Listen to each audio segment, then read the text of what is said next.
And all of a sudden you say, today, I'm not going to do that any longer, because that's the old self. And then you start off your day and it goes really well for about 2 hours. And then all of a sudden, the moment you realize that you're no longer making the same choices as the day before, you are going to feel uncomfortable. It's going to feel unfamiliar. It's going to be uncertain. There's going to be some unpredictability. And we now know that people would rather hold on to their guilt and unworthiness than to step into the unknown, because at least they can feel something. And so the moment you stop making the same choices that you always make, get ready, because it's going to be uncomfortable. And that's the moment you are heading towards the new self. And we call it stepping into the river of change. But now, remember, 95% of who you are is your body as the mind. You know, you've done something enough times that your body does it better than your brain. So you may actually complain unconsciously, because your body does it all the time. And all of a sudden you say, no complaining, no more blaming, no more feeling sorry for myself, no more talking about other people, I'm going to stop. You know what happens, don't you? The body starts sending signals to the brain. The body's been conditioned that way. And all of a sudden, you start hearing the thoughts in your head that say, why don't you start tomorrow?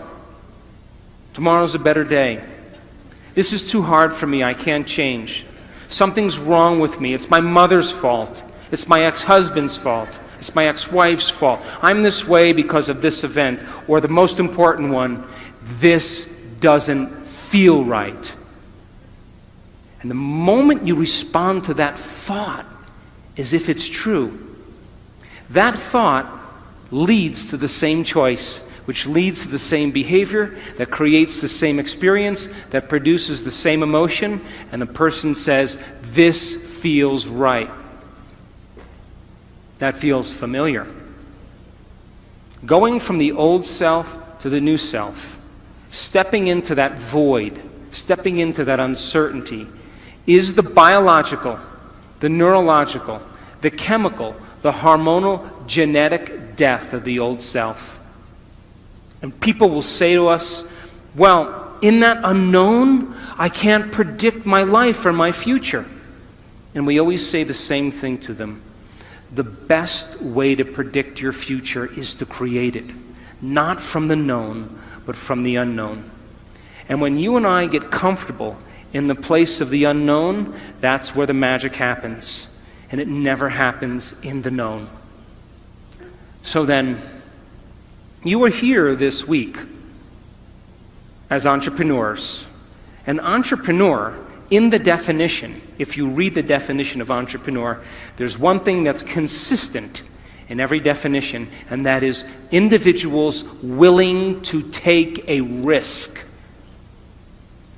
Stepping into the unknown, being defined by a vision of the future instead of the memories of the past. So if you don't have your vision clear in your mind by the end of this week, all of this information is philosophy. It's theory. It's intellectual data that's stored in your thinking brain. But there'll be a certain percentage of people in this room that will apply this information, that will personalize it, that will demonstrate it.